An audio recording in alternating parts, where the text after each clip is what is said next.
Alright mga kapatid, may panonoodin na naman po tayo. Ito galing po sa Pinas News Insider. Acting President na nga ba? Karapat-dapat na nga bang palitan? Kasi hindi na ho daw nagpapakita. No? April 9, dumating na ba si PBBM para magpakita? May event-event ngayon, di ba? Ano na kaya? Kamusta na kaya doon? Ang title po ng ating panonoodin ay Big Good News. Patanong, Sara Duterte may echo? Oh, echo. Acting President na nga ba? Confirm? BBM, wala na sa palasyo, lahat nagulat? Ang tanong, totoo nga bang wala na si PBBM sa palasyo? Totoo nga bang nandoon pa rin siya? At kung nandoon siya, bakit hindi siya magpakita? At sa lahat ng mga nagko-comment na BBM pa rin kayo, manigas kayo. Bahala kayo sa buhay nyo. Basta kami, ang nilalaban namin dito para sa Pilipinas. Hindi para sa iisang tao. Hindi sa BBM lang. Gusto namin yung taong gustong ipagpatuloy yung mga nasimulan ng unang Duterte. Kaya dito kami kay BP Sara. At sa nagsasabi, baka doon nabayaran tayo, mamatay na bayaran. Ha? Manigas lahat kayo. Mga mukhang pera. Hindi, mukhang pera din naman ako, pero konti lang, no? Yung sapat lang, yung sakto lang para sa akin. Sumweldo tayo sa YouTube, kahit mga 3,000 lang, pwede na. Hindi, Lord, dagdagan nyo konti, no? Tsaka sa mga iba dyan, baka pwede mag-super thanks kayo kasi medyo humina tayo dahil napalitan tayo ng pangalan, no? Nang medyo makaangat-angat naman tayo, anak ng teteng. Hindi kami bayaran. Kung bayaran kami, putya, kahit kada dalawang oras maglalabas ako ng video. Putya, gaganahan ako ng gaganahan. Ngayon, syempre, di ba? Busy din tayo. Kung monthly, meron kaming matatanggap kay BP Sara, bakit hindi? Putya, kada dalawang oras, bibirahin ko lahat ng mga bumibira kay BP Sara. Ang ngayon kasi, no, natural lang ginagawa ko. Kung ano ang nararamdaman ko, yun ang ire-reaction ko. Pero kung binayaran pa kami ni BP Sara, putya, baka magpa-monetize ako ng 10 YouTube. Puta pa, kahit Facebook. No, kung may monthly tayo. Kaya kung may bayaran naman dito, mamatay na. Aray, di ba? Aray. Gago kayo. Basta kami dito, nagsasabi kami ng totoo kung ano ang nasa puso namin, sinusunod namin, doon kami. Okay, simulan na natin mga kapatid. Ano po ba ang meron sa Davao nung April 28? Ngayong April 29, ano naman din ang meron? 28. April 8, tsaka April 9. Simulan na natin mga kapatid. Palike naman ang ating video habang nagsisimula. Dapat po bang pumalit na si BP Sara Duterte bilang acting president? Dapat. Kasi sa akin, ako naniniwala na sa tingin ko, dapat nang pumalit ni BP Sara Duterte bilang acting president. Yes. Diba? Bakit? Kasi nga, hindi na nagpapakita ang Pangulo in public. Wala nang live. Wala nang public appearance. Wala na. Actually, puro replay nga eh. Diba? Replay. Tapos nakalagay file video. Ngayon, ano yung file video na yun? Lintek ng mga test. Paliwanag muna natin mga kapatid, ha? Ito, dito muna tayo sa file video. No? Sabi ng mga taga-kabila, walang personalan mga sir, ha? Ito'y akin lamang ding opinion. Sinasabihan pong bobo ang mga DDS. Kasi nga, nag-live sila, tapos yung video inilive nila, file videos. Diba? Ibig sabihin daw ng file videos, meaning old archive videos. And really, buhay daw. So yung mga DDS, nagsalita sila, bakit nabuhay, bakit nabuhay? Bakit? Sinabi naman doon, file video, No? File video. Ewan ko kung nilive, sabihin na lang natin, pero sabi nila, nilive daw April 6, 2026. File video. Bakit naglabas kayo ng file video kung sinasabi din palang replay? Bakit hindi nyo na lang ilagay na replay? Sinasabi nyo, bobo, ang DDS o BDS. Sino bang mas bobo? Bakit file video lang ang nilagay ninyo? Maiintindihan ba lahat yan ng mga kapwa nating Pilipino? File videos? Oo, sige. Yung iba naiintindihan, pero yung iba naiintindihan ba? Hindi naman nila dinirect. Diba? Sa akin ako, naiintindihan natin yan. Matagal na tayo nagre-reaction video, matagal na tayo sa social media, matagal na tayo sa mga replay. Pero pag pinanood yan ng mga nakasanayan na kapag naglalabas yung mga mainstream, di ba ho nilalagay nila replay? Di ba? Yung nilalagay pa nga nila minsan yung date mismo kung kailan in-aired. Di ba? Meron pa sa Jessica Soho, minsan naglalabas sila ng mga video. Kaso nga lang, lumang mga video na tapos nire-re-upload nila pero ini-indicate nila doon, indicate ba? O inilalagay nila doon. Itong video na to ay nung 2018 pa, something like that. Kayo nilagay nyo lang file video Huwag nyo kaming i-excuse. Excuse pa kayo. Hindi porket hindi naintindihan yan, bobo na. Siguro para sa aking opinion lang, baka bobo yung naglagay ng file videos. Kasi karamihan ho mga kapatid, dapat ang nakalagay dyan, replay. Di ba? At saka bakit kayo naglalabas ng ganyan sa panahon po na hinahanap si PBBM? Bakit yan? Ba't kayo nagkakaganyan? At kung anong event man yan, dapat nandoon si PBBM, yung real time mismo ang nilalive. Hindi yung file videong lecheng pang ano nyo lang yan parang tignan natin kung kakagat sila. Di kung hindi kumagat, plan B, sabihan natin, bobo sila, sabi ng guro ng mga taga-iba. Ewan ko dyan sa nag-upload yan, walang pinagkaiba yan. Doon po sa sinasabi nila, most traffic daw po Davao City, pero yung picture na inilagay po nila, EDSA. Di ba walang pagkakaiba yun? Di ba? Pero hindi nila sinasabing yung picture na yon Davao City. Pero inilagay nila yung picture ng EDSA, tapos yung report nila, ang pinaka-traffic daw Davao City. Pero yung nasa picture, hindi nila sinasabing yun mismo ang Davao City. Kasi may palusot sila Hindi naman namin sinabing Davao City. Kumbaga, picture lang naman yan Walang pinagkaiba dito yon sa file videos.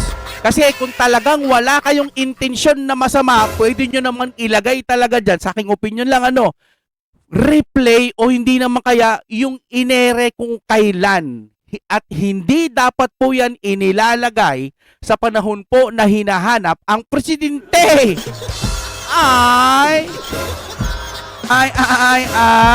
So sino mas tanga, yung mga DDS? Kalokohan.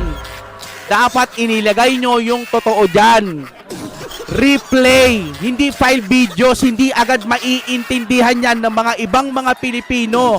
Hindi porket hindi naiintindihan, bobo na. Yung iba, mas nakasanayan lang po nila na ilagay talaga yung replay. This video is aired on ganitong date. Ganon. Tinatanga-tanga nyo lang yung mga kapwa Pilipino Ang totoo, sabi nga ni Sir Pulong Bayan o ni Sir Baste, yung issue na yan, yung mga patay-patayan na issue na yan, hindi yan ang tunay na issue. Ang tunay na issue, yung trillion, yung billion na nawawalang pondo na magpasa hanggang ngayon, wala pa ring nakukulong. May nakulong na? Wala. Kaya mga kapatid, ituloy na po natin anong meron dito. Dapat po bang pumalit na si VP Sara Duterte bilang acting president? Tuloy-tuloy na tayo. Kasi sa akin, ako naniniwala na sa tingin ko, dapat nang pumalit ni VP Sara Duterte bilang acting president, di ba? Bakit? Kasi nga, hindi na nagpapakita ang Pangulo in public. Wala nang live, wala nang public appearance, wala na. Pwede pa si VP Sara Duterte may live appearance. So ito nga, pinagkaguluhan pa siya. Acting president na yan. Dapat maging acting president na yan. Kasi tiwala ng taong bayan na sa kanya Oo. Ipapakita ko sa inyo na tiwala ng taong bayan na kay VP Sara Duterte na.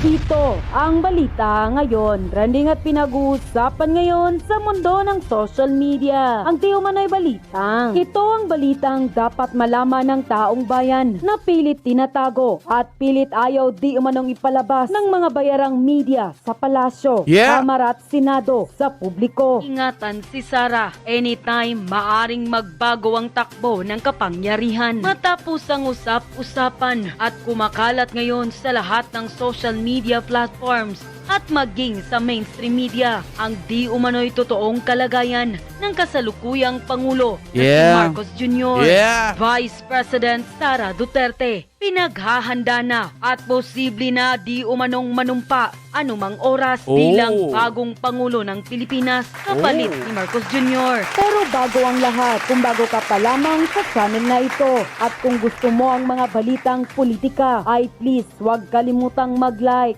subscribe at i-click ang notification bell para mas maging updated ka palagi sa lahat pa Yes. ng mga bagong video na i-upload namin. At ito na nga mga kababayan. Bakit na kailangang higpitan ang seguridad ng Vice Presidente? Hindi ito simpleng pagpapakita ng kapangyarihan, kundi isang hakbang na nakaangkla sa posibleng banta at sa bigat ng responsibilidad na maaring bumagsak sa balikat ni Sara anumang oras. Sa mata ng maraming taga-subaybay, ang ganitong pahayag ay hindi lamang paalala, kundi tila indikasyon na may mga pwersang gumagalaw sa likod ng eksena, mga galaw na hindi lantad, ngunit may kakayahang baguhin ang direksyon ng pamahalaan sa isang iglap. Habang nananatiling kikom ang iba pang kampo sa isyong ito, patuloy namang umiigting ang usapin sa social media kung ano nga ba ang tunay na kalagayan sa loob ng administrasyon. Bukod dyan, mga kapatid, i-connect na rin natin to, no? Ito, sabi ng ganun dito. Galing to kay Cora Guidote. Brazenly, di kasi ako marunong masyado magbasa. Sabi dito, Malacanang keeps on releasing throwback video footage and editing them to look as if they are current. Then this footage are aired by mainstream media without proper verification. The collusion to spread fake news and information is real. Sabi ng ganun, ha? The people is cautioned to be more discerning. Tangina kasi, ba't di nyo nalang Tagalogin? Pilipino naman tayo. Hihirapan ako mag-Tagalog. Hindi, kakampihan. Sa madaling salita, mga kapatid, yung mga pinapakita daw pong mga video ngayon, puro mga throwback. Nasaan na po ba ang Pangulo? Nagtatanong lang, kung may sakit, pwede naman sabihin, maging acting president, si VP Sara Duterte. Ngayon, kung buhay pa, edi kaway-kaway. Ngayon, kung tegi na, sabihin nyo na, ganun lang yun eh. Pero kung buhay pa, sige, magpagaling. Ay, alam nyo, wala na hong tiwala yung mga mamamayang Pilipino diyan sa inyo. Kasi nga po, nung una pa lang doon ako sa flood control po ako nauntog eh. Actually, nagkakahina-hinala na ako hanggang sa sinabi niya kasi may 5,500 pukin ang inang flood control na yan. Wala naman pala. Binaha ang mga kapwa nating Pilipino tapos ngayon nagpapatay-patayan ng mga issue ngayon. Sino po ba? Ano po ba talaga ang totoo? May patapatayang issue po ba? Kung buhay pa, edi sabihin nyo na. Kasi po, may kailangang managot, kailangan may magtrabaho. Krisis po tayo ngayon. Kailangan ho natin ng presidenteng aaksyon. Hindi pwedeng sasabihin mo lang, mabuti po ang presidente. Ang presidente po ay hindi na nagkakakain. Ang ating presidente, maayos man siya. Okay po ang kanyang kalusugan. Putyang ina, magtrabaho! Ang daming mga kapwa natin mga Pilipinong nahihirapan na. Shoutout kay Kuya Isko Moreno na kahit papano naiibsan po yung mga driver ho natin dyan, palakpakan, no? Basta may ginawang tama po siya. Isko Moreno, okay yan. Tangina. Basta nagbibigay ngayon, basta uma-action ngayon, sige. Diba? Kaysa po siya, ito anong nangyari dito? Alam nyo, ganito ang pagkakaintindi ko sa ginagawa ng ating Panginoon, hindi naman ho sa dinadamay ko ang Diyos. Kapag pinakita na sa atin na walang flood control sa pamamagitan po ng ulan at pagbaha, maniwala na tayong lahat. At kung wala pa rin, excuse me po, at kung wala pa rin masyadong naniniwala sa mga ganon, Diyos na po ang bahalang mag-control. Hindi, ayaw pa kasi bumaba di ba? Marami nang naniniwala, kaso ayaw pa rin bumaba. Kaya ngayon, Panginoon na ang gumagawa ng paraan. Naalala nyo ba yung sinabi ko noon na sana po hipuin nila ang puso ng mga magnanakaw? Hipuin! Ang hinihipo ng Panginoon siguro yung bituka. Hindi, malay ho natin, no? Sana po nasa mabuting kalagayan na ang ating Pangulo. At kapag hindi naman siya nasa mabuting kalagayan, dapat malaman natin yan kasi kailangan dapat nang maupo si VP Sara. At ang nagsasabing bayaran kami ni VP Sara. Sabi bayaran daw tayo, gago! Paano ko babayaran ni VP Sara na hindi niya nga ako kilala? Sarap nun, no, mga kapatid, kung binayaran tayo ni VP Sara. Puta, makikita nyo, oras-oras nag-re-reaction video tayo. Pupukulin natin lahat yan. Hindi tayo bayad eh. Kung kailan lang natin nagustuhan mag-reaction, magre-reaction tayo araw-araw. No? Tsaka kung bayad tayo, sasabihin ko, salamat po, VP Sara, sa binigay ninyo. Sige, itutulong natin to, magcha-charity tayo. Bakit hindi? Diba? Ay, puta. Magiging transparent po tayo dito sa channel na to. Kaya mga kaibigan, sabihin nyo sa mga iba nating mga viewers, bumalik na sa ating channel, no? Babantayan po natin yan. May ilan ang nagsasabing ito ay simpleng opinyon lamang, ngunit may iba ring naniniwala na may mas malalim itong pinaghuhugutan. Sa huli, panawagan ay malinaw. Hindi lamang ito tungkol sa seguridad ng isang opisyal, kundi sa katatagan ng buong bansa at sa gitna ng mga bulong-bulungan at posibilidad. Isang bagay ang hindi maitatanggi kapag ang politika ay biglaang kumilos. Ang epekto nito ay ramdam ng bawat Pilipino. Ito, papakita ko sa inyo yung tiwala ng ating mga kababayan. Nangunan naman si Vice President Sara Duterte Yes. sa pinakabagong survey ng WR Numero Research. Net 25, ang lakas ng mic nyo, ha? Sa tanong sa una, kung ngayon gaganapin ang eleksyon, sino ang iboboto mo? Kung saan 11 politiko at opisyal ng gobyerno ang nalumutang ang pangalan ng posibleng maging kandidato, si VP Sara pa rin ang may pinakamataas na porsyento ang nakuhang boto. At ilan naman po sa mga kababayan natin na nakausap ng Net25 News Team ang nagsabi po ng kanilang opinyon kung bakit nila iboboto si VP Sara bilang Ayan. susunod na Pangulo ng Bansa. Ayan. Tingnan natin ang Ayan, karagdagang ayan. detalye sa live report ni Madeline Villar Moratillo. Mads. Yes, Ali, si Vice President Sara Duterte pa rin niya ang nananatiling pinakamalakas sa contender sa mga presidential balls sa 2028.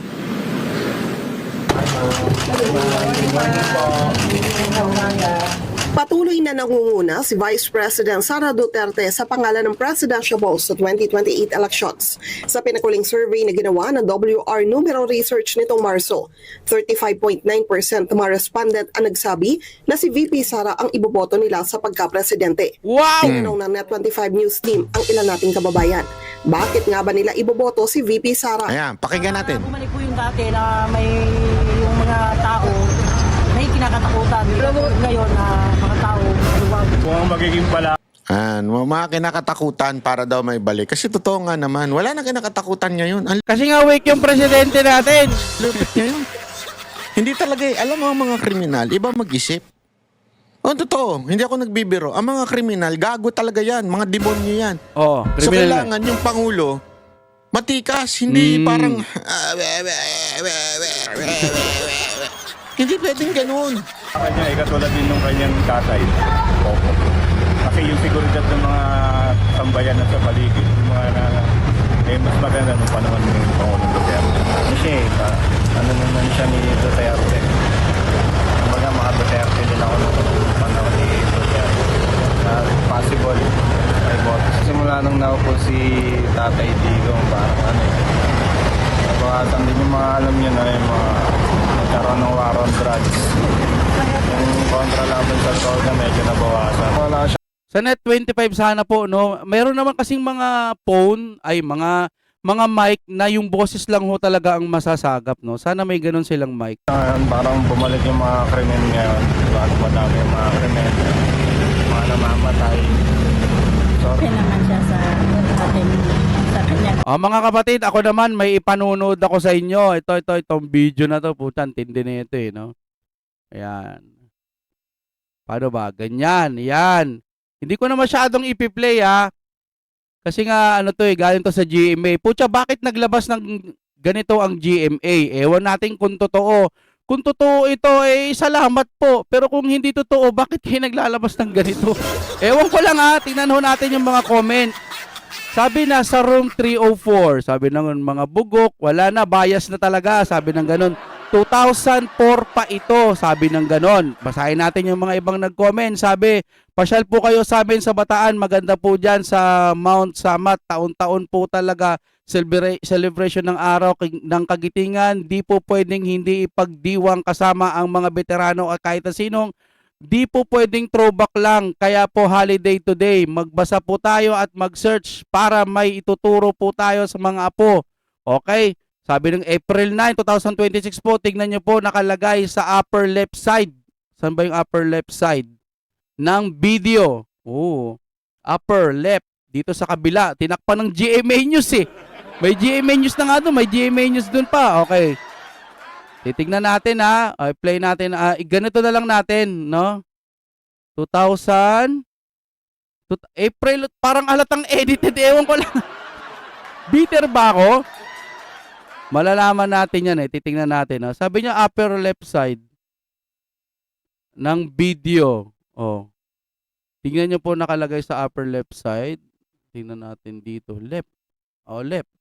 April 9 pala. Sorry. 29 ako ng 29.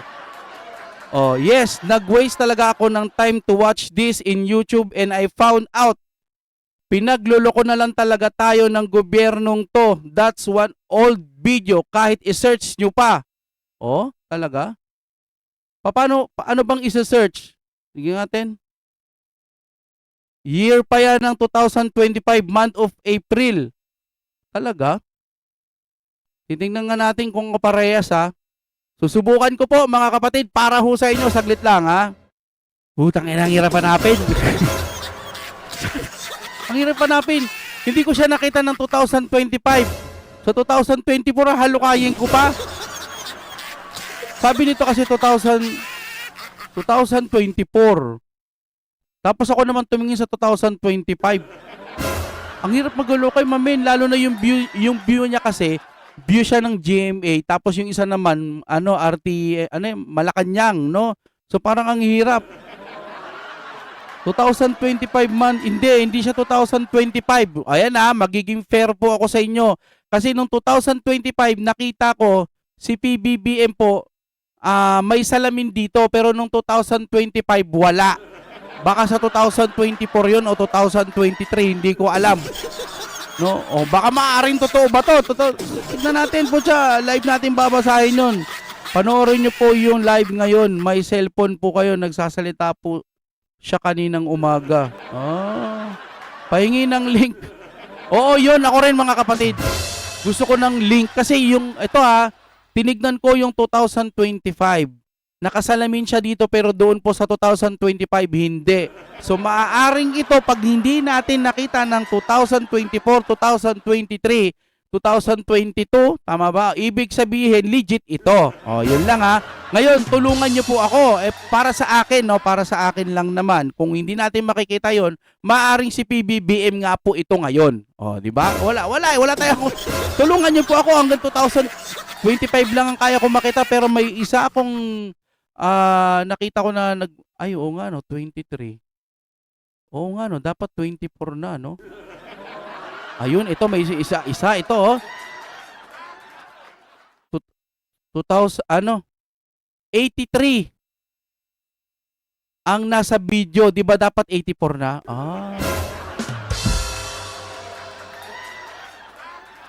Oo nga no, sige nga. Paano ba natin i-play ito kasi nagsasalita kasi ito eh. Ilalagay ko na lang to sa link mga kapatid ha. Ayoko Pero itong mga nakakulay blue, yung mga nakakulay blue na yan, nakita ko rin nakakulay blue sila. Pero ang nagpapatunay lang na hindi 2025, itong 2026 na ini-air po nila, nakasalamin po si PBBM dito. Tama ba nakasalamin? Oo, nakasalamin ho siya. Doon po sa 2025, hindi po nakasalamin. Ewan ko doon sa 2024. O gusto nyo, halukayin ko na naman. Pinupost ko lang, ang hirap kaya maghalukay. Sige. Kasi gusto ko rin mapatunayan sa sarili ko. Kung ito talagang video na ito, ngayon, di palakpakan. Nagpakita ang Pangulo. Pero kung hindi, replay lang ito. Okay, tingnan natin mga kaibigan. Ang ano yan eh, ang magpapatunay dyan mismo yung mga nandiyan dyan din. Okay, sige, maghahalo kayo ulit ako. Hintay lang. Hey! Pusang gala, namuti yung mga mata ko. Ito mga kapatid huwag kayong magagalit. Siyempre ako gusto ko naman totoo. No? Nagalukay ako siguro mga ilang minuto rin yun. Ano? Itong nasa screen nyo ngayon ay 2023. No? Siguro yung 2022, hindi ko pa nakikita eh. Ayan 2023. So dito sa itsura niya ay wala siyang salamin.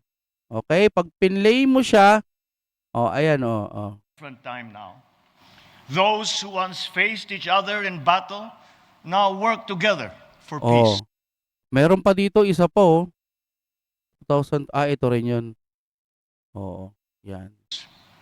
2023. Tapos pinuntahan ko po kasi makalikot ako eh.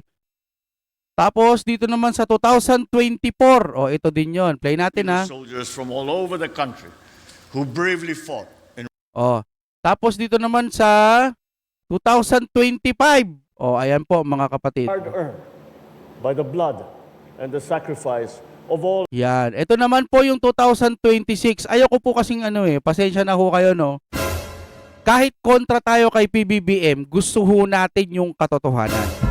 Ito na, 2026, may salamin na po kasi siya eh. So parang dun yung basihan ko. Correct me if I'm wrong kung mayroong mali sa ginagawa ko. Ito pa ulit, tingnan natin. and worthy of their sacrifice. We also witnessed earlier the unveiling of the check marker for World War II to honor the Czech national. So ang hindi ko pa na-check, 2022, tama? Tama ba? 2022, nung 2022, May, June, July, April, May. Baka, hindi, ano na yun eh.